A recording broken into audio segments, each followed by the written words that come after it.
Coming up in this episode. I've been doing this research for about 12 years now, but I'd say it's only within the last year or two that I finally realized that the search engine is a very peculiar form of control. The search engine is absolutely unique because it's training you like you're a rat in a Skinner box. One of the scariest leaks from Google is an 8-minute video, which is called The Selfish Ledger. It was made by their advanced products division. It was never meant to be seen outside the company, but it leaked. And it's very clear about resequencing human behavior according to, it's right there in the narration, according to Google's values. Well, you scared me even more now. Thank you. I'm going to go off and put a little tinfoil hat on.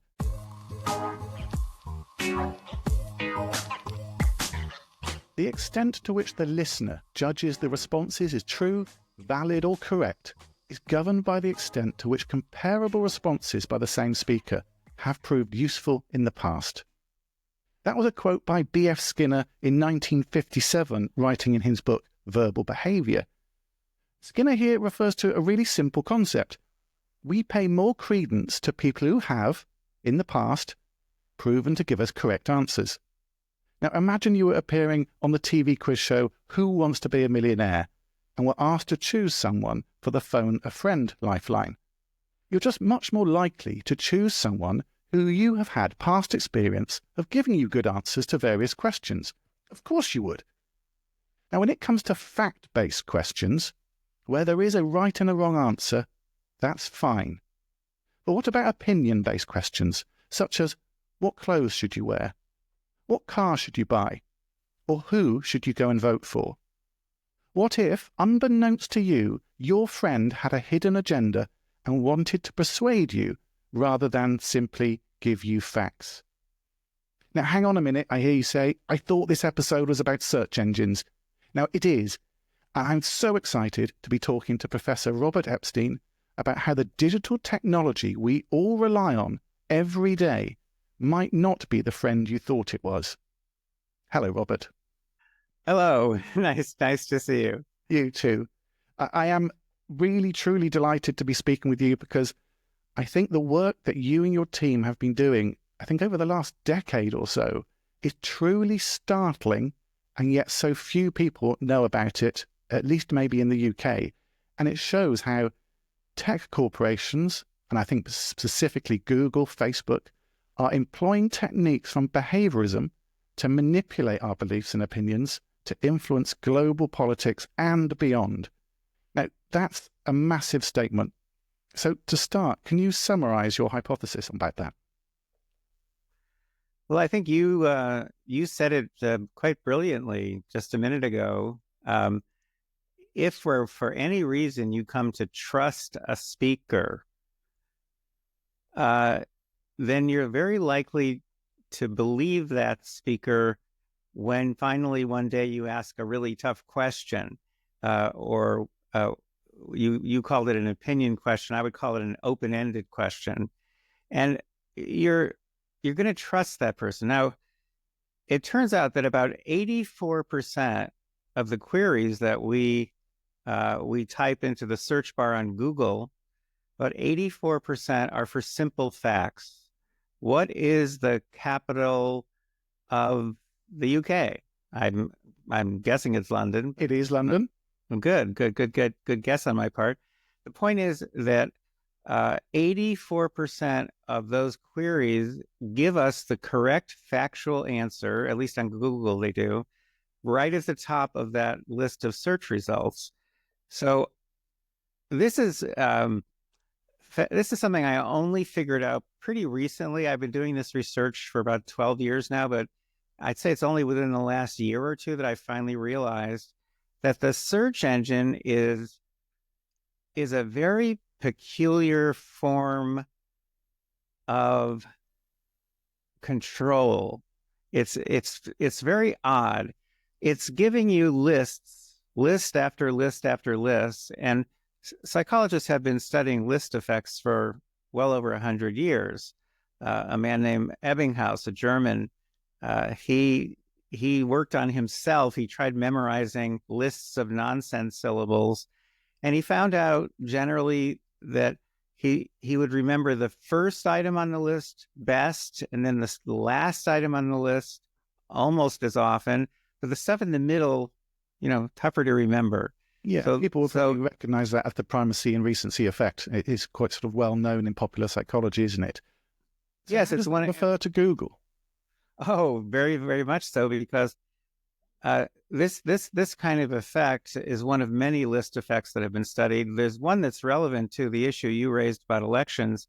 It turns out that if you list candidates in a fixed order, say alphabetical by last name, well, being at the top of that list gets you more votes. Quite a few, actually, 5% or more, which can easily flip a close election. So there are many list effects. But the search engine is unique, absolutely unique in the kind of list effect it has, because it's training you like you're a rat in a Skinner box.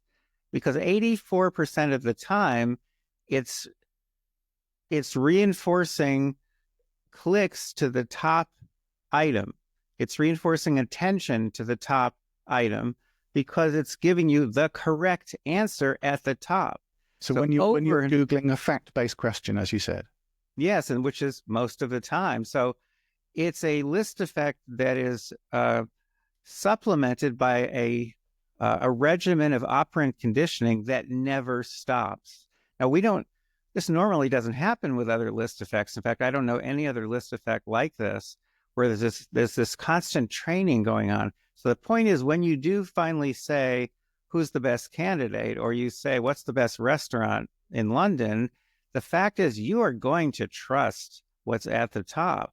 And I thought, well, you know what, if they have that much value, if people think that higher results are somehow better or truer, could I use high-ranking search results to shift people's thinking or opinions or votes?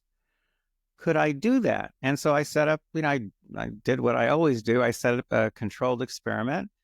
I made a prediction in advance, which I always do. I thought that if I put favorable search results, that is search results leading to web pages that make one candidate look really good compared to the other.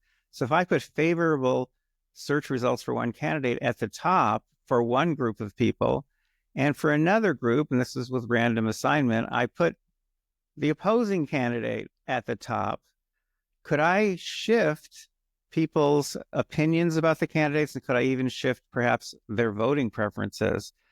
I thought I could. I predicted that I could produce a shift of 2 or 3%, which doesn't sound like much, but as a matter of fact, in a very close election, and a lot of national elections are very close, that could flip an election. So that was my prediction, 2 or 3%. So we ran the experiment with a pretty good representative sample of voters in the US. In other words, we didn't do this in a classroom. We didn't do it with college students. We actually recruited representative sample of voters. And we got a shift in that first experiment of, I believe, 43%. Which a little higher than the 2-3% you thought. Oh, how very British of you. A little higher, yeah. So I thought it was a mistake, because that happens all the time in research. So we replicated the experiment with another group, which is expensive because we have to pay everybody. And we got a shift of, I think, over 60%.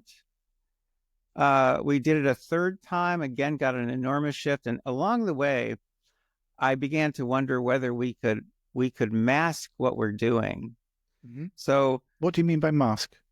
Well, mask would mean that normally without a mask, I have pro-candidate A, pro-candidate A, pro-candidate A, and so on. And that's for one group. For the other group, I have pro-candidate B, pro-candidate B, et cetera. But when I mask, it means I want to confuse people a little bit. I don't want them to see the bias. In these early experiments, people could see the bias. Usually about 25% or so could see the bias. We learned later that that actually did not help people at all. If people who see the bias shift even farther in the direction of the bias. Even if they were consciously aware that, hang on, something's wrong here, I'm seeing the same candidate, stories coming up again and again, and they twig, that still doesn't matter. They still are influenced because of that. Is that what you're saying?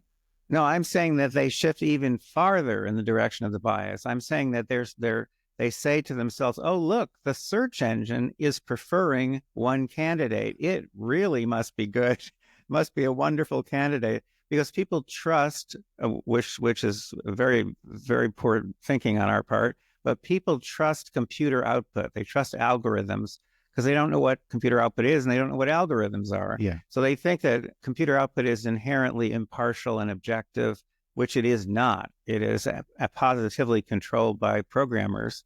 And as you say, you started to talk about, you introduced the ideas with the words conditioning, reinforcement, Skinner box, all these words from behaviorism. And you wrote something in one of your papers in 2024, and it said people will always be unaware that the process by which they make both trivial and important decisions is being affected by a perpetual regimen of operant conditioning, as if they were rats trapped forever in an operant chamber. Now, that's really strong, isn't it? And if that effect can happen through that conditioning process, we believe the top results are the best results, and the people in charge of these algorithms are able to manipulate them. Is there a motive for them to do so, though? Isn't it their job to try and give us a balanced opinion in these areas? No. In fact, that's another thing I didn't realize until I was well into this research. They're not motivated to give you balanced anything. In fact, quite the opposite. The search engine is designed to be biased. It must be biased. You want it to be biased or it will be worthless. In other words, you want it to show you the best dog food. If you're asking about the best dog food, you don't want it to balance all the different dog foods out and make them equivalent. So it does that for everything, including political candidates. Now you get to the particular platform or company that's involved. When it comes to Google, well, they lean, in the US terms, they lean very far to the left. I lean left myself, so I sympathize. But I don't like the fact that they have so much control over elections and people's thinking, and that they can indoctrinate children, and that they are a threat to human autonomy, all that stuff. But they do lean strongly left. So 96% of their donations go to Democrats in the US. Okay. The head of Google volunteered in 2015 to head up Hillary Clinton's political campaign. We learned that through leaked emails. 2016, Google was Clinton's largest donor. 2020, Google was Biden's largest donor, and so on. So they have very strong political bent, and so they have lots and lots of reason to want to shift votes. And we learned over a period of years with lots and lots of research, and finally by setting up a nationwide monitoring system, the first in the world. But we learned not only that they have access to these techniques, but we learned that they actually use them. Okay. So we learned that, yeah. Have Google admitted that that's what they do? No, Google, their PR people and their CEO, even under oath, even testifying before Congress, they straighten out just lie. They absolutely tell blatant lies about many things that they do. And there's no penalty. In theory, it's a felony to lie to Congress, but Congress for many, many years now has not enforced that rule, that law. So they lie. I'll give you a quick example. First time I testified before Congress, there was a high-ranking Google executive testifying before me. He was asked under oath by a U.S. senator, does Google have blacklists? And he said, no, Senator, we do not. Now, just a few weeks later, What do you mean by a blacklist? Sorry, Robert. well, I'll get to that in a second. Okay. First, I want to just tell you, just a few weeks later, a senior software engineer at Google who had been there more than 8 years, he turned into a whistleblower, and he left the company, walked out with 950 pages of documents and a video, and 3 of the documents were labeled blacklist. Now there's an arrogance here. There's an arrogance here because if I had blacklists at my company, I would not label them blacklists. I might call them shopping lists or something, but I would not call them blacklists. The point is, what are they for? Blacklists is a cheap and easy way to tell an algorithm what to suppress. So instead of reprogramming your whole algorithm when you want to support one candidate, let's say, all you do is you add that candidate's name to either a blacklist or a whitelist. And the program automatically always is checking the blacklists and the whitelists. So it knows what it should suppress at the last second or what it should elevate at the last second. So it's a very, very simple, easy way. In other words, you don't need a programmer to make the change. You just need somebody who is either decides or is directed to add, let's say, Hillary Clinton to a blacklist. We have a senator here in Massachusetts named Elizabeth Warren, who's a Democrat, one of the few Democrats who has spoken out against the tech companies and who has called for their breakup. Okay. We learned from our monitoring system, which I'll describe to you shortly if you like, but we learned from our monitoring system, to our absolute shock, we learned that Google had added Elizabeth Warren to a blacklist.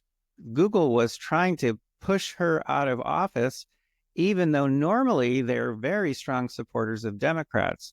But because she had spoken out against Google, they were trying to take her down. And the simplest way to do it, add her name to one or more blacklists.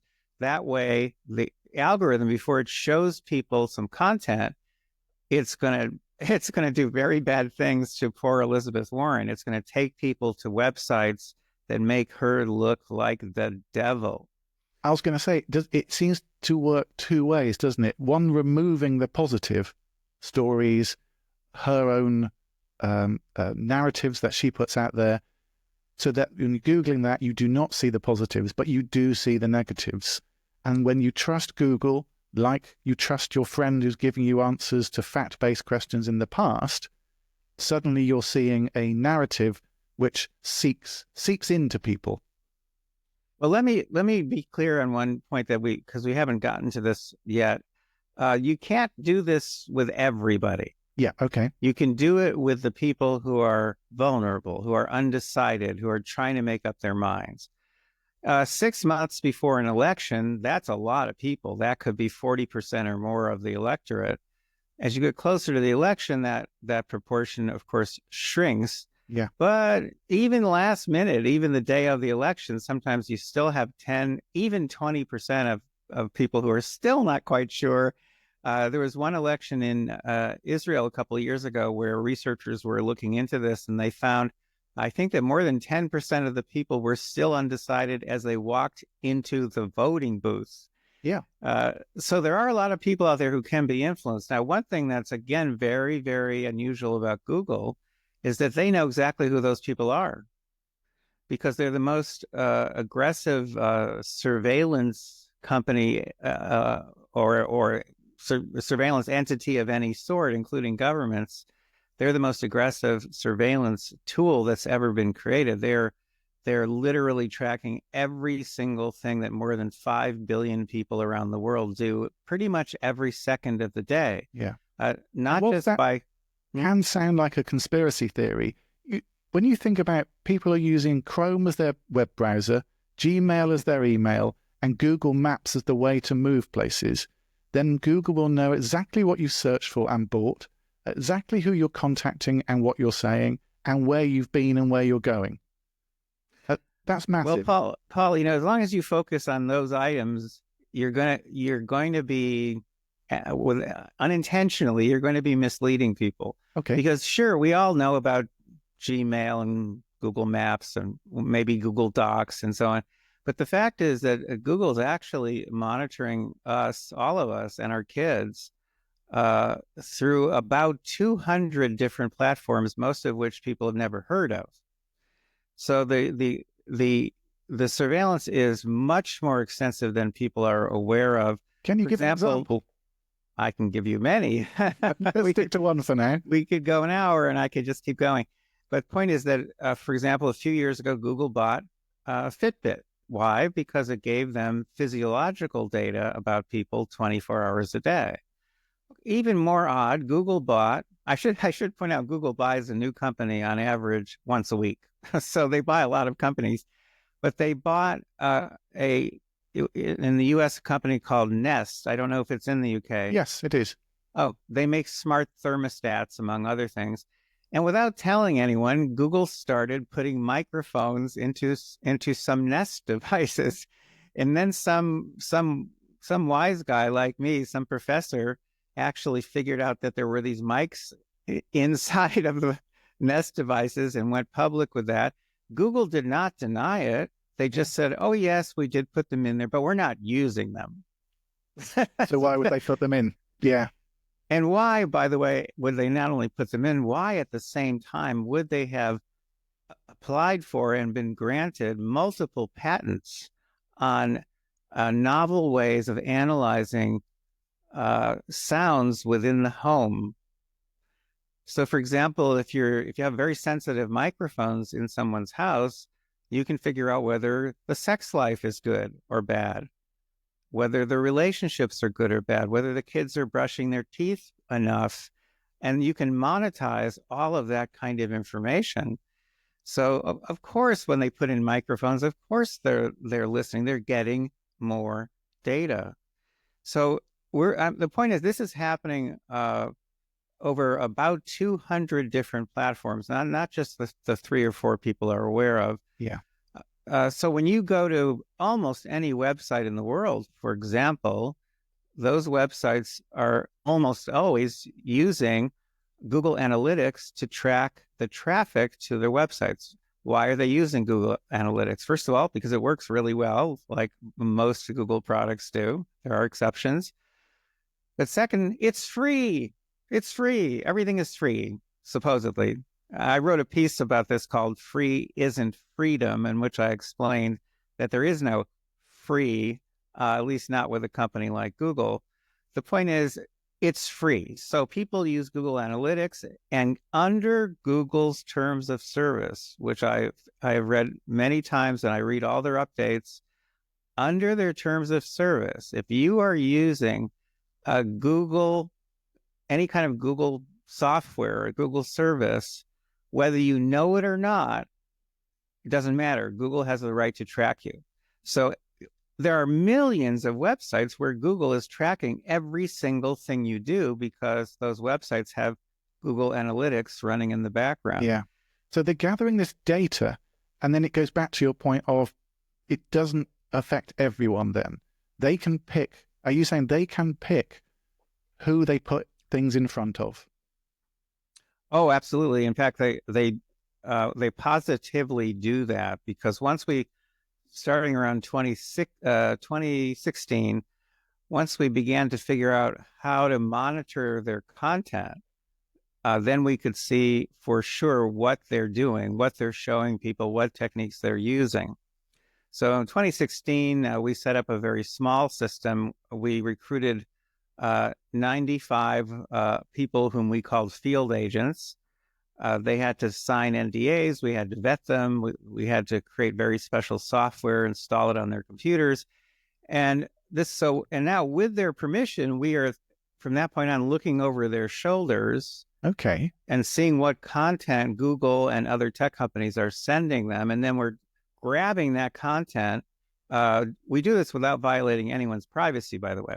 When we transmit the data, there's no identifying information. And now we aggregate the data coming in this case with 95 field agents. And we also, if they're sending people to web pages, we grab those web pages as well. So we could see whether there was bias in the content that they were sending people in the weeks leading up to the 2016 presidential election in the US. Well, it turns out, yeah, they had a very strong political bias favoring Hillary Clinton. We knew from our experiments on SEAM, search engine manipulation, that with that level of bias going to people nationwide, that would have shifted between 2.6 and 10.4 million votes to Hillary Clinton, with no one having the slightest idea. Because as I was saying a little bit earlier, we did learn that we could mask this technique. We could mask it just by mixing things up a little bit. So if you're in the candidate A group, the pro-Hillary Clinton group, it means we go pro-Clinton, pro-Clinton, pro-Clinton, pro-Trump, pro-Clinton, pro-Clinton, pro-Clinton. So we just mix things up a little bit, and that dramatically reduces people's awareness of bias just by mixing things up, just by doing a little masking. Yeah. So now at this point, we had a small monitoring system, 2018, a larger one, 2020, a much larger one. And then finally, 2023, I decided the time had come to make a permanent system that runs 24 hours a day. And so right this second, we are monitoring contact coming to registered voters and to children 24 hours a day through the computers of more than 16,000 registered voters in all 50 US states. Massive amounts of data, terabytes of data. And we have also learned how to analyze the data in real time, not all of it, but how to analyze key data in real time. And if people want to see this in motion, they can go to our public dashboard. That's at americasdigitalshield.com, americasdigitalshield.com, and you'll see the data coming in. We're past 121 million ephemeral experiences preserved. In fact, they're not only ephemeral experiences, which I can say more about, but they're personalized ephemeral experiences. In other words, we're grabbing the real content that Google and to a lesser extent other companies are using to manipulate people, and we're preserving it permanently. This is a very serious threat to Google, very serious, because. And do they know that you're doing it? Oh, of course, we make them aware. We do everything possible to make them aware, and as a result, we've been able to have quite an impact on the content that they're showing people. Okay, I will get to that because I am very interested in that bit. You mentioned ephemeral experiences, and that's crucial, isn't it, to what you're recording and why you're recording it. Could you expand on it? Yes, well, we have to take a look at this word ephemeral. We also have to take a look at another word, which is personalized. Those are both very critical terms here in trying and understanding what's going on. Because what's going on, by the way, is it's obscene. It's a tragedy for humanity, the fact that this is going on such a large scale and that people are unaware. UK, for example, has been very, very aggressive in taking on big tech companies. The EU, the European Commission in particular, has been even more aggressive, and they've levied huge fines and so on, but they have no monitoring system. You don't have a monitoring system in the UK. There's no monitoring system anywhere in the EU. Yeah. So they can't track compliance with all these rules and laws they're passing. They have no idea. And just so if any listeners aren't aware, in 2017, the European Commission fined Google $2.7 billion for filtering and ordering search results as a way that favored its own products and services. And that hearing was upheld in 2023 or 24, can't remember. But yeah, so there is definite evidence and proof that Google have been manipulating things. Oh, there's plenty more, yeah. Let's get back to these two very important terms that people need to know about. One is ephemeral. Ephemeral means temporary, fleeting. On the internet, that means that you do something like type in a search term and then they flash search suggestions at you, but they flash them really fast and then they disappear and then they may impact you. I can tell you about the fact that exactly how they influence you. And then they disappear and they're gone forever. There's no record kept. Search results are ephemeral. News feeds are ephemeral. Most of the really important content that we run into on the internet that is intended to manipulate us is ephemeral. So do they really think this way? Well, 2018, there was a leak of emails from Google to the Wall Street Journal, in which the reporter quoted a bunch of emails, which basically said, so these are Google employees now chatting. How can we use ephemeral experiences? Just when I saw that, my head just spun. How can we use ephemeral experiences to change people's views about Trump's travel ban? Now, this is coming right out of Google. Now, I had been studying ephemeral experiences at that point since 2013. This was 2018 that those emails leaked. And I thought, this is incredible. They actually use that terminology within the company. And of course, they're going to try to use ephemeral experiences for their manipulations because they leave no paper trail. Normally, they disappear forever. So that when we started setting up monitoring systems, we accomplished the impossible. We started learn how to preserve ephemeral content.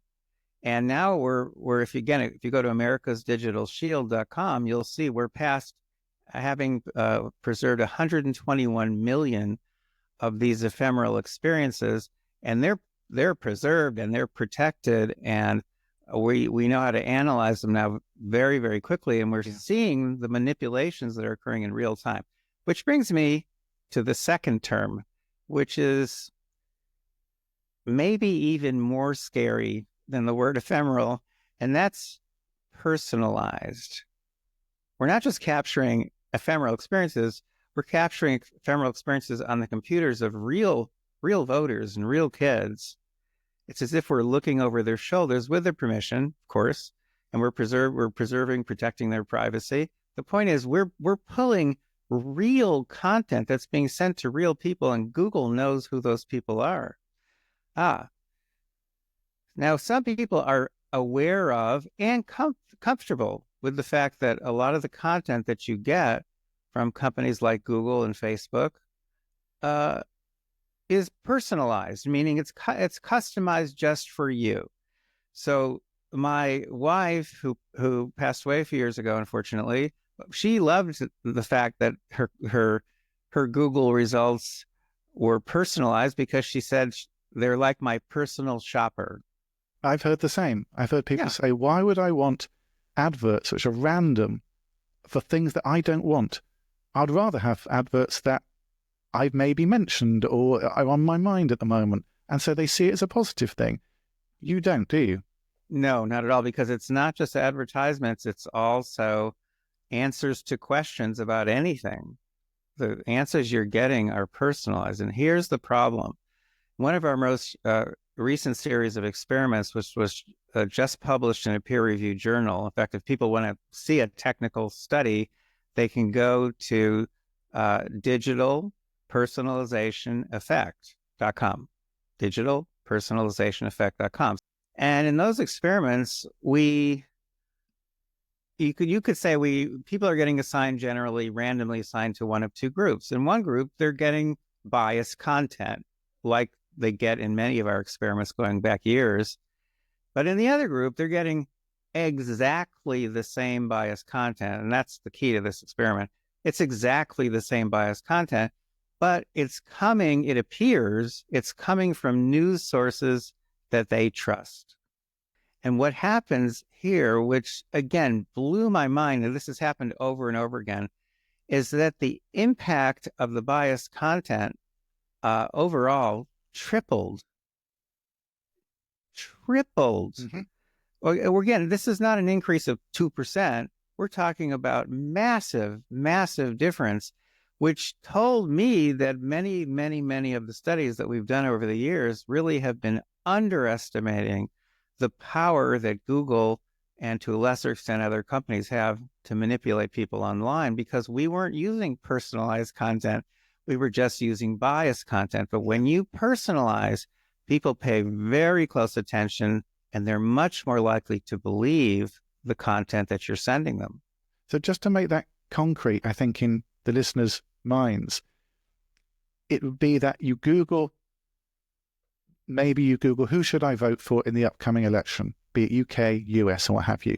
And not only are the results that you're getting swayed one way or the other, they're coming from sources that you personally have trusted in the past, maybe in the UK, the BBC, the Guardian, the Times, rather than a blog you've never heard of. The messenger effect is so powerful that you're saying that the results you've got are even more powerful than you've ever known. It's not just that, because it's not just news sources that can be used to personalize content. If you've been using the internet for 20 years, Google has the equivalent of more than 3 million pages of information about you.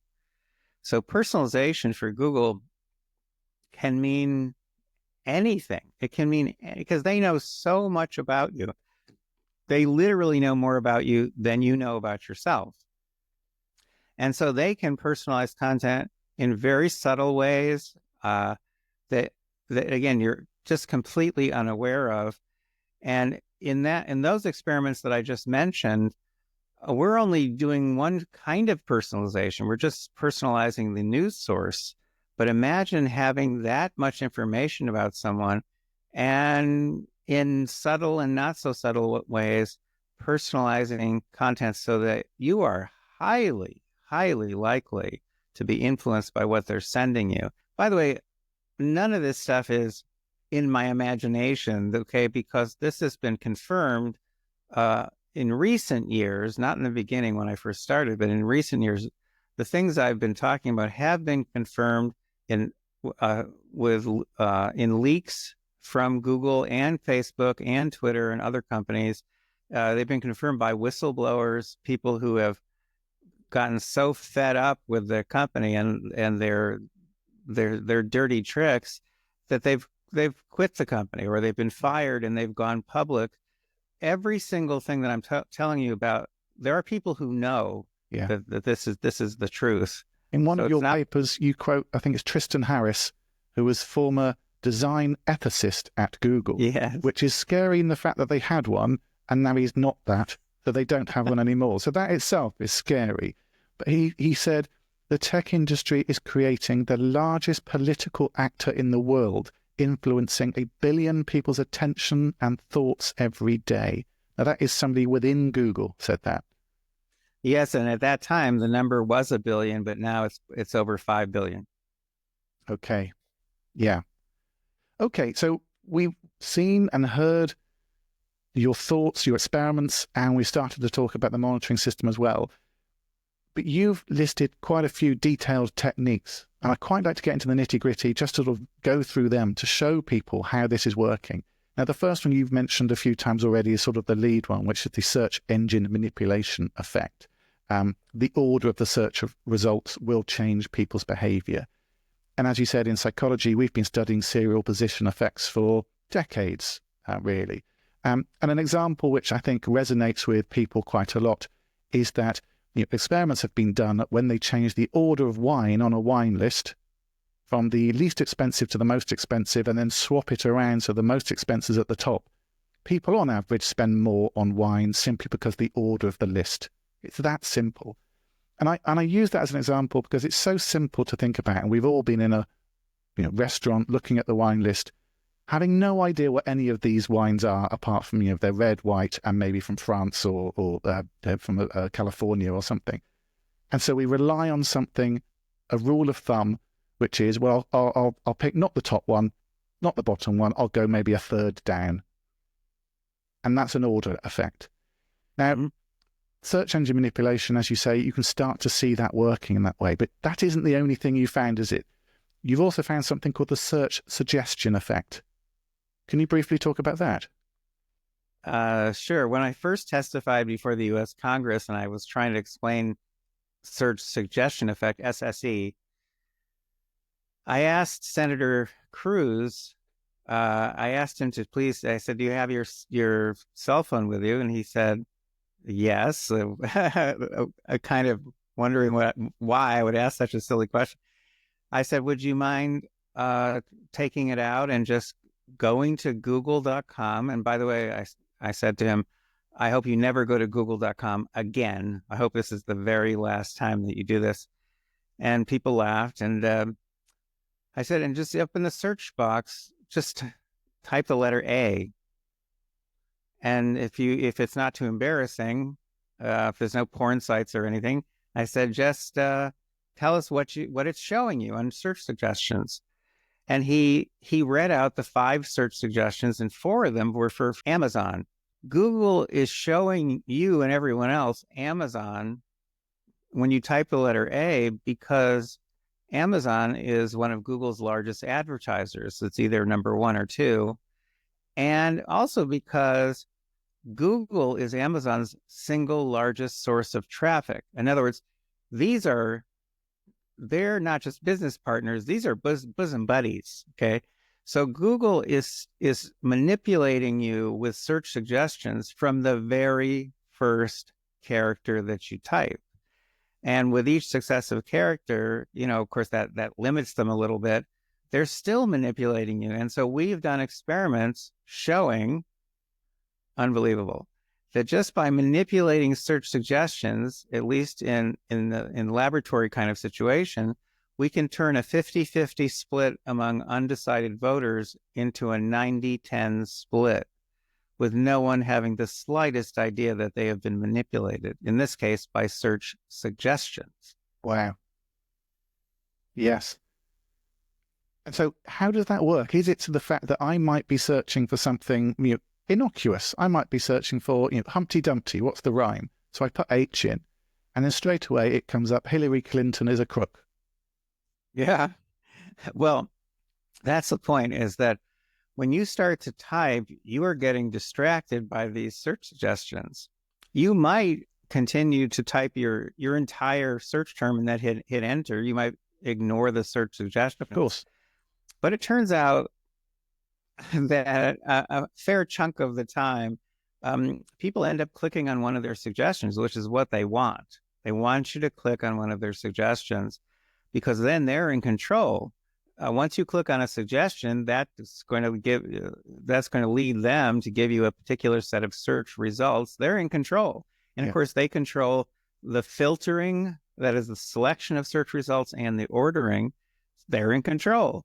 So they're trying to get you to whatever it is they want to get you to for whatever reason. It could be to make money, or it could be to shift votes, or it could be just, believe it or not, to impact people's values. One of the scariest leaks from Google is an 8-minute video, which has a funny name, The Selfish Ledger. If you type in my name online, Robert Epstein, and then you type in the Selfish Ledger, and if you're not using google.com, you're using a sensible search engine such as Brave Search, and you look for The Selfish Ledger and put my name next to it, you might get lucky and you might find my annotated transcript of this 8-minute film. What is this film about? It is about Google's ability to re-engineer humanity.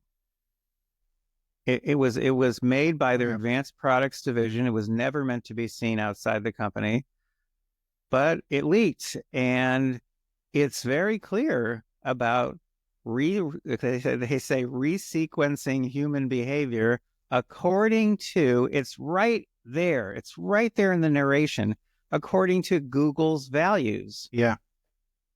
They're not kidding. They think they know better. They think they know how everyone in the world should live. Yeah. And they have very powerful tools to make that happen. People will be thinking of George Orwell's books, 1984, Mind Control. I'm thinking Skinner wrote Walden 2 as his view of how behavior techniques can be used for good and for child rearing, development, and creating a nation of kind, caring people. It's almost like a Bond villain has read that book and said, well, I love the techniques. I'm just going to use it for my own nefarious means. Is that fair? I think you're being too kind, because the problem with Google is that they everything they do is secret. See, in Walden too, everyone knew that there were some psychologists who were trying to make everyone happier and more productive and more creative. Everyone knew that, and they knew who the psychologists were, and they rotated people through different positions. Everything was out in the open. But with Google, everything is secret. It's hidden. And also, remember, Walden 2 is a community of a couple hundred people, all of whom knew each other, and the impact was kind of restricted to that little commune, if you want to call it that. Google is operating on a different scale. Yeah. We're talking about most of the people in the world 24 hours a day, having more information, more surveillance than any dictator has ever had in history, and having more power to shift people's thinking, behavior, attitudes, beliefs, votes, purchases than anyone has ever had. Yeah. There's nothing that's ever come close in history. Again, something that I realized only recently. Let's say that that the actual personnel at Google were not interested in making the world a better place by their standards. Let's say they were not interested. And let's say they're not interested in getting mixed up in elections. Let's just say they're interested in making a darn good search engine, period. And they leave their algorithms alone. They don't mess with them. They don't add blacklists and whitelists. And the search algorithm just does its thing day after day after day. You know what? It would still be a terrible threat to humanity, because it has no equal time rules built in. It would still be shifting the thinking and behavior of billions of people every day without their awareness. It's true, in this case, there are no human, overlords, telling it how to shift people's thinking and behavior, but it would still be occurring. It's a machine that is built to do exactly that. And I'm positive, because I know some of these people, that when they started out, they never had that in mind. But that's what the search engine is. It is the most powerful mind control machine ever built. And we've been picking on Google so far, and rightly so. I'm not saying we shouldn't have, but it's not that just, is it? And the next effect is the targeted message effect. And you've looked at that, and with Facebook in particular, haven't you, and what that is. So could you just explain what the targeted message effect is and how Facebook has been using that? I can, and as a bonus, I can tell you about a brand new experiment we just completed on our Facebook simulator, which I've never spoken about publicly yet. We haven't submitted it yet for publication. We will be presenting it at a scientific conference in May, but it's brand new. Absolutely great. Brand new. Yeah, exclusive. So here's what we have found in the past, and then I'll tell you what we just found. Well, in the past, we found that on a platform like Facebook, if certain messages are inserted in just the right way, and if they're sent to some people and not others, then you have a tremendous impact. Again, especially if you're looking for undecided people, you can have a tremendous impact on just that group. Now, that group could be, let's say, Democrats or Republicans or conservatives, or it could be any kind of group. You can, if you target your message to one group, then you can have an enormous impact on that group, and no one knows. That's the interesting thing. So the people who don't get it don't know that they should have ever had it. How could you know? Yes. You're getting a message, your neighbor's not getting a message. What are you getting together with your neighbor every day and comparing messages? Yeah, what messages did you get on Facebook today? Yeah. No, we just don't do that, do we? But our monitoring system, our nationwide monitoring system, is preserving all that content. We know when they're targeting. Can you give a concrete example of that effect using Facebook? Well, I have a better example than Facebook, because that is, in my opinion, very, very startling and very consequential when it came to this past election and Trump's win. We had, as election day was approaching, we were getting better and better and better and faster at looking at announcements that Google was putting on its homepage. Now, in the US, Google's homepage, which is normally kind of blank, right? Now and then they put a message there or some cool art thing. Yeah, the Google Doodles. The doodles, exactly. And so we noticed that Google was sending out go vote reminders mainly to Democrats. This is highly consequential what happened here, because if they were sending out 50% more go vote reminders to Democrats on their homepage, which is seen 500 million times a day in the United States, than to Republicans. So that can shift a lot of votes, because there are people who just sit around saying, I'm going to go vote now, and then they just don't. But if you keep reminding them over and over again, and we know this from rock solid research that was actually done by Facebook employees working with my colleagues at the University of California, San Diego, published in Nature, which is a British, highly respected journal, yes, probably the most respected scientific journal in the world. And they showed that when you send out go vote reminders, that gets a lot of people to vote who otherwise would not. So here we are documenting the fact on a very large scale in all 50 states that Google is stacking the deck. Google is sending out those vote reminders mainly to Democrats. Now, why wouldn't they do it exclusively to Democrats? Well, that's masking. That's what masking is. It confuses people so that they can't see what's going on. So October 31st, which was, let's see, the election was a few days after. I think it was on the 4th or the 5th of November, rather, sorry.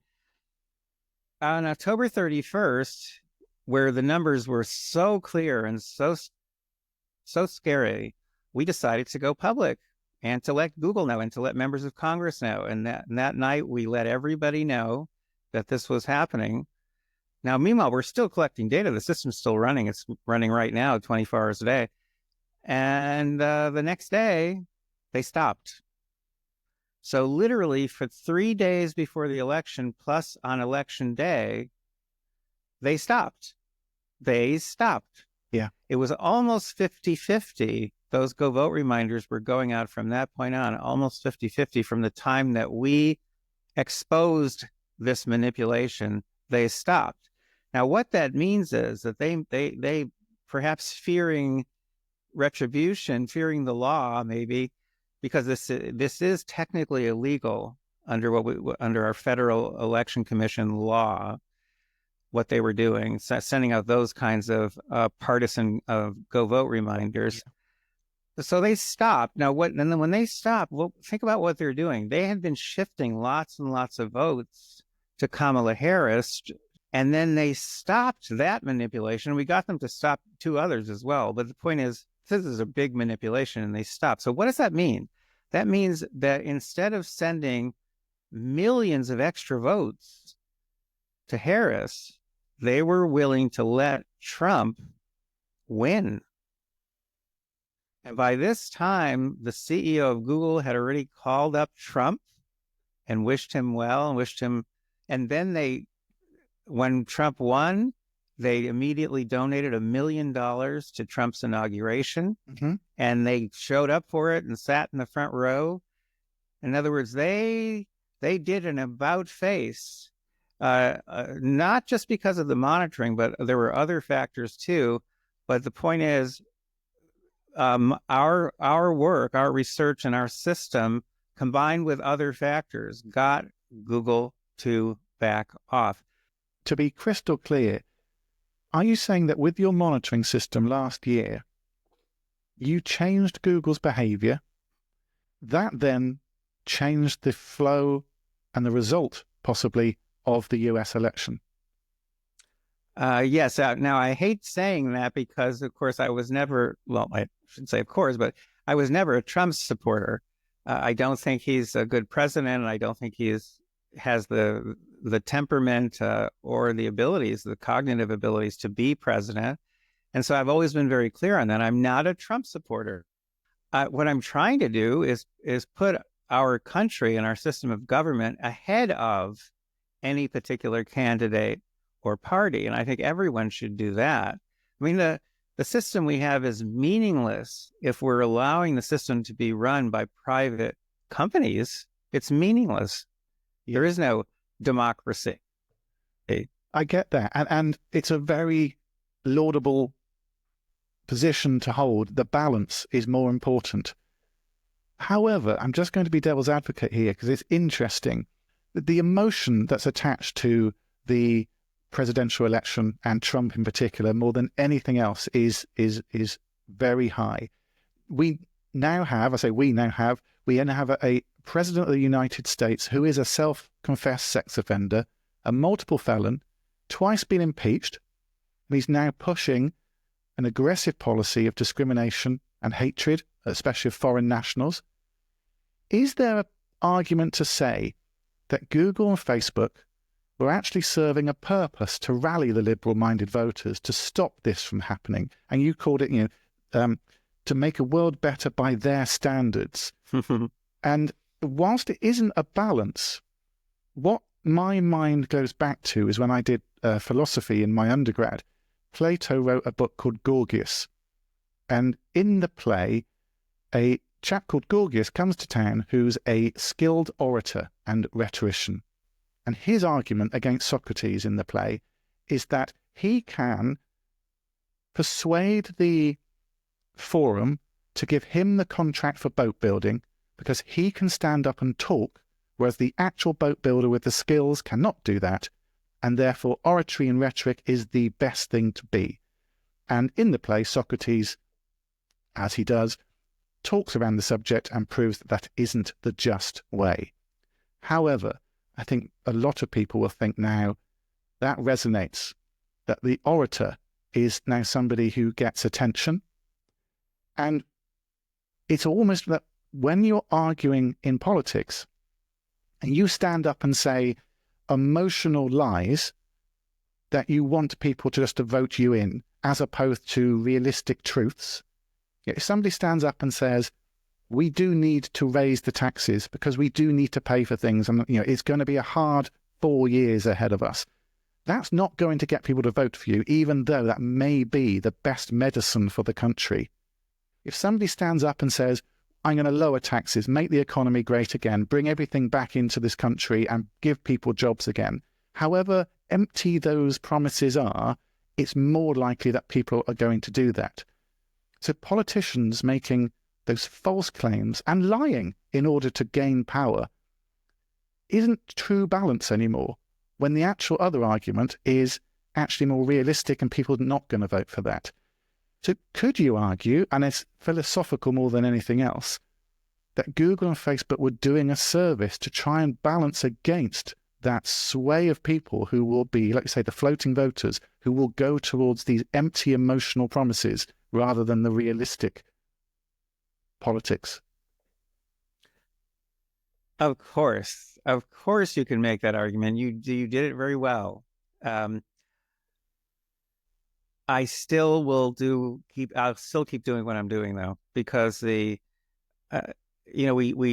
all get caught up in short-term kinds of concerns. I mean, we all do. Every one of us. It's irresistible. What's going to happen in the next 5 minutes that's all that matters. And the fact is, that's when it comes to our lives, that might actually be true.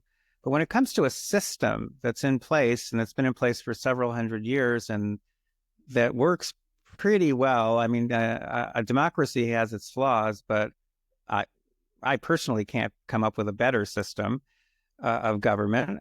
So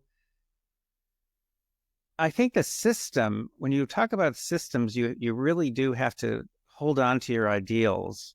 I think you have to hold the line. You have to say, wait, this system has so much value, not just for us right this minute, but maybe for humankind, that it's worth preserving. And that when we see threats to this system, we should fight. And that's what my team and I are doing, because what we are doing, we believe, is very important. We're not trying to impose our way of life on anybody. We are trying to preserve a rather unique system of government. I learned over the course of doing this research that our founding fathers, George Washington, John Adams, Thomas Jefferson, and others, they were vehemently opposed to having a party system here. John Adams said, the two-party system is the greatest possible threat to our Constitution. Thomas Jefferson, who was kind of a joker of a man, said, if the only way I could get to heaven would be to join a party, I wouldn't go. My own friends and family members have kind of distanced themselves from me because they think I'm trying to help Republicans and conservatives and Trump, and I'm not. I'm trying to help a system. And I can tell you this, that without a monitoring system in place, if we allow companies like Google to exist and just do all the things they're doing, there is no democracy. Democracy becomes meaningless. Yeah. Because they are determining who wins. I think we've talked about the historical side, the founding fathers. I'm going to ask you to get your crystal ball out, or your divining rods, or whatever technique you use to predict the future. Because we now find that tech owners are lining up behind Donald Trump, potentially or probably fearing what he will do to hamper their businesses if they don't. Right. With Trump's proven track record of manipulating American public, such as now controlling which journalists are allowed into the White House press pool, which has never happened before, which is obviously manipulating who he wants in front to ask the questions, or influencing Jeff Bezos to stipulate what the Washington Post can or cannot publish about Trump and his government. Do you think the search engine marketing effect will swing from pushing that liberal side to pushing more right-wing views? Well, we're watching very carefully, and we are seeing some shifting in that direction. But so far, overall, Google is still doing what it does. In other words, it's still favoring the left. But things are a little bit complicated right now because Trump, God, I hate the idea that he's in charge of our nuclear weapons. But when it comes to tech, he is literally holding the sword of Damocles in his hand, and it's poised over the heads of these executives because last summer, in the case called the Department of Justice versus Google, a federal court ruled, this is the first time that's ever happened in this country, ruled that Google is a monopoly. And that was August. Now, August, September, October, November, there's the election. Since August, that case has still been in its penalty phase. And this is one of the factors, I think, that led to Trump's win. That led to Google backing off, because they're still, to this day, they're still in the penalty phase of that trial. So the verdict has been rendered, but they're still in that, which means that the court is working now with members of the Department of Justice to try to figure out what the penalty should be. And of course, one thing they're considering is breakup. So, the folks at Google are in fact cozying up to the administration in many, many ways because they're in the penalty phase of that trial. Now, could they really be broken up? No. And they know that. And I could talk about that issue at length. But the point is that they could be forced to sell off some of the companies they've bought. Like Google Chrome. Well, Chrome is the number one candidate, actually. But if they were forced to sell off Chrome, they'd get $500 billion in cash for it, and which they could be used for whatever nefarious purposes they like. But also, they would still have access to all the Chrome data, it turns out. So they'd be thrilled if that's what they were forced to do. And They'd at the have moment, a fat wallet, and they wouldn't have really lost anything. they would have lost no data at all because whoever bought Chrome would still have to use Google, what Google calls their quarantine list, to check on the safety of a website before Chrome takes anyone to the website. So Google's getting all that information. Google also would still be the default search engine on Chrome. Okay, right now, Google pays Apple $20 billion a year to be the default search engine on Apple's Safari, which is their browser. Where did that $20 billion come from? And where did we learn that? We learned it from that trial that I just mentioned, Department of Justice versus Google. So if they're forced to sell off Chrome, that would be a huge win for them. And they know that no government can ever break up the search engine itself. And that's their biggest weapon. And you can't break up the search engine because it won't work. Yeah. Same with Facebook. You can't break up the social media platform because that would be like putting the Berlin Wall, through the houses of billions of people around the world. You can't do that. No. So they're not really scared of breakups, but they're a little nervous now, and they are cozying up to the Trump administration. But they're still, if you look at americasdigitalshield.com, you'll see they're still favoring the left. So they're still pretty much doing what they've been doing for a long time. And obviously the digital monitoring system, America's Digital Shield, will continue to monitor that and see if it does go the other way, if Trump's administration maybe puts more pressure on them.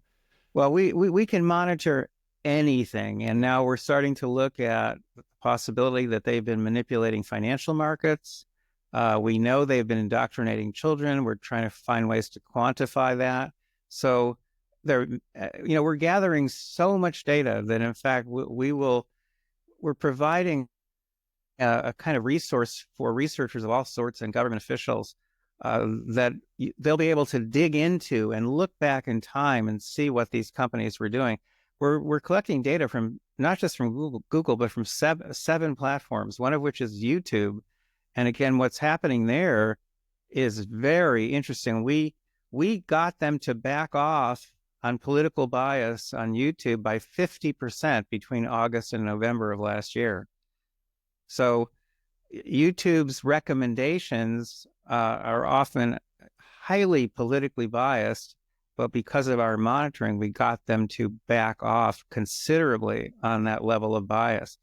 So monitoring, I have just become a real believer in monitoring, whether I'm involved in those projects, as they're set up one by one or not. It must exist. And we have been contacted, by the way, from people, from officials from 8 other countries, including in the EU, and they want us to help them set up monitoring systems. That was my question. Yeah, is it going to go beyond America? Well, of course, people can do that. Can do it on their own. We've learned so much that I hope we can help people do it well, because it's been a very, very long journey, very difficult. And we talked about, so the monitoring system, it sounds absolutely crucial that going forward, you've gone through a huge amount of work getting awareness of people to know that this is happening. And awareness is always that first step, isn't it, in any change of behavior? They need to be aware that it's happening. Now you've got the America's Digital Shield, the monitoring system, to police the people who were unpoliced before, the search engines, the Facebooks and the YouTubes and so on and so forth.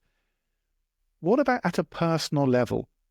What can somebody who's listening to this and goes, oh, I am now aware, what can I do on a personal level to help protect me and my privacy and from this manipulation? I have 2 very concrete suggestions. One is to go to americasdigitalshield.com. America's with an S. And there's a little box there where you can say sponsor a field agent, and you can sign up. And we've had thousands of people do this, not enough, but the numbers are growing.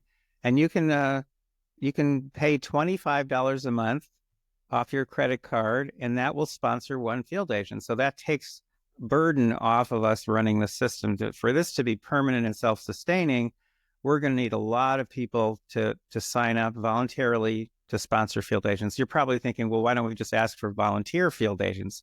Can't do that. Can't do that because You're going to subject everyone. Yeah. well, fired. because Google would send us people. Yeah. Google has done this repeatedly. We know we've caught them. And they not only have 100,000 employees, they have 120,000 outside consultants. It would mean we get useless data because they'd be sending, basically laundered data. Number two, this is probably as important. Go to myprivacytips.com and you'll come to an article of mine. Again, it's myprivacytips.com. And you can learn how to protect yourself and your family so that you can use all the good tech that's out there, but without being surveilled and without being manipulated. You can cut back on those terrible threats and you learn how to use new technology in a smarter way. Would you be as bold as to say somebody with a Google phone running Android using Chrome, Gmail, Maps, got a Fitbit on their arm, that they need to have a rethink if they want to avoid being manipulated in this way? No, I think they need brain surgery. You always go a step further than me. I like that.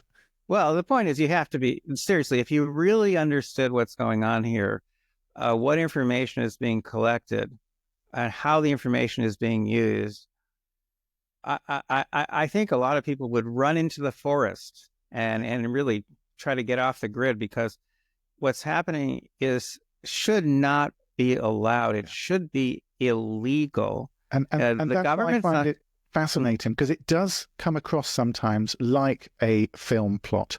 I think it was one of the James Bond films where Elliot Carver was in control of the press and how much he could manipulate. Now, that's a fictional narrative, but we're reading in your papers and in the articles that you're writing the type of effects like the search engine manipulation effect, the search suggestion effect, and ones we've not covered yet, I won't cover them, but we'll put a link to them, the answer bot effect and how it's moving into digital assistance and potentially expanding into AI as that's ever marching towards our lives. Once you read all of this and you feel how real it is from the work that you've done and the data that you've presented, you can't help but think I do need to have a little rethink about what I'm using, how I'm using it, and then who's listening and using that at the other end. At the moment, again, the awareness, you spoke about the importance of awareness. The moment there's just not enough awareness. There's a complacency. I had a meltdown on Joe Rogan's. I saw that, yeah. Show. And the fact is that is where we are now, where we're stuck. Our heads are deep in the sand, and we don't really know. Yeah. So the work you're doing is waking people up. Being on Joe Rogan, talking to me and many, many others, and writing the articles that you write and sharing the journals is waking people up. And that's why I wanted almost to finish on what can we do at the individual level. Monitoring level, yes, it's fantastic that you set that up and other countries are interested in taking that on. At a government level, I suppose, you talked about to make their index public commons as well. Therefore, allowing other companies to create searches and create a competitive marketplace. You've talked about not using Google as a browser, but use Brave Search instead, because it looks after your privacy. And therefore, you can be sure that actually what you're searching for is what you're going to get back, rather than what the company wants you to see. There's lots of little ways. And I think once people have woken up, they can start to put these into place and then tell their friends, and then slowly but surely things can change. You've also written a book which collates, I think, all of the work that you've done over the last decade to 15 years on this subject. When's that out? Well, I have no idea. There it is. Here is a kind of preprint of it, and it's called Preventing the Misuse of Digital Influence. But the sad truth is I don't know when it'll come out or whether it would ever come out, because I've published, before I started studying Google, I published 15 books, one of which was cited by our Supreme Court in the United States. Since I've started studying Google, I've not been able to get a single book contract. because the companies are terrified of Google, because Google can not only suppress a book, that's pretty easy, just demote it or delete it from search results, and it's gone. But they can do that for all the books that a publisher publishes and put the publisher out of business. And the man who's head of Europe's largest publishing conglomerate actually wrote a piece, an open letter to the leaders of Google, was called "Fear of Google." And he's talking about how Google, without even meaning to, perhaps now and then, shuts down one of his publishers, or comes close to shutting it down because they make it disappear, or they demote it from search results. And so there are a lot of companies that live in constant fear of what Google might do to them. Yeah. And that's made it tough for me to publish any more books. Yep. I would urge people to keep an eye on your website, because you not only link to all of the websites that you've mentioned in this podcast, but you will keep people updated on where they can get that book when it's published. And I guess if it's not published, you'll get it out to them somehow. It is important. I've read it. I've had a copy, and it is important. And it's very clearly written, and it's very well articulated, the three things that need to happen. So I do urge people who are interested in, like you say, not only their own privacy, but the privacy of their children going on in the world, to have a look at that. Robert, that just leaves me to say thank you so much for your time. It's been mind-boggling, and I hope people are listening and haven't gone away, no, I'm going to be bold like you. I hope they're scared, and then they go and do something because of the awareness that you've raised with that. Thank you very much, Robert. Thank you, Paul. Again, to the extent that there is any awareness, you're the one who's making that happen, and I'm extremely grateful for that. It's a pleasure. Bye-bye. Thanks. Bye-bye. Here's a little extra time with Robert, who after our main chat mentioned a new study about Facebook manipulation, which is yet to be published, and gave his view on how Google influenced the vote on the UK referendum. Well, I didn't have a chance to say it, but we really have just finished another shocking Facebook experiment. Go on, tell me. Well, we don't really understand the results yet, but we basically, by throwing in some occasional notices into people's feeds, this is a perfect Facebook simulator. We've not only raised awareness of an upcoming election, but we actually dramatically change the way people are going to vote, which we're not even trying to do. So we don't even understand that. Yeah. But we're talking about a 51% increase in people saying, I'm going to vote in favor. And we don't know why. So there's a lot there. We're about to start a second experiment in which we're going to explore this further. But we're learning that social media platforms can have a tremendous effect on people without their understanding what's happening, because these messages are just kind of thrown in to among the organic items in the feed. So that's something we're trying to figure out now. In the UK, we had the referendum for should we leave the EU or not in 2016, and the team who were saying we should leave were very emotional. Things on the side of buses saying how much money we spend on the EU, and it would all come back to the NHS, and that basically by being in the EU we are taking money away from our nurses and our doctors and our healthcare system. And they were very, very passionate, screaming down in political broadcasts at people watching. Whereas the people arguing that we should stay were economists a lot of the time, and they were being very rational and calm about their argument. What happened? Everyone voted to leave the EU. I'll say everyone. It was 48-52. So not everyone, but it swung it. Well, I can give you a couple of details here that might surprise you. I was contacted by a reporter from the Times of London a couple of weeks before that vote, the referendum, and he had read about my work, and he was kind of curious whether I thought it was relevant to the Brexit vote. And I said, oh yeah, absolutely. he said, well, how so? I said, well, Google needs to destabilize the EU because the European Commission is the most aggressive agency in the world that's trying to mess with Google. And I said, so they're going to want Brexit to happen. So they're going to shift as many votes as they can. He goes, whoa, what are you talking about? So of course I'm trying to explain to him, and he said, the polling is showing that this is just neck and neck, that it's too close to call. I said, oh, well, that's interesting. I said, well, if you get me some numbers, I will tell you how many votes Google can shift at the last minute. And he went right along with it. I told him all the stuff I needed. He got me all the information, and I did some calculations.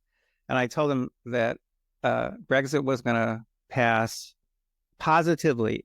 Brexit was going to win, and it was going to win by at least 400,000 votes. And he said, that's impossible. And I said, no, absolutely. I said, because these techniques that they use, people can't see them, but they're very, very powerful, and they impact the people who are undecided, blah, blah, blah.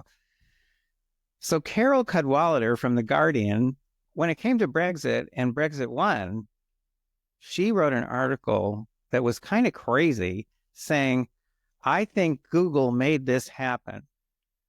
He said, I can't prove it because all the data are gone. Now, she didn't use the word ephemeral.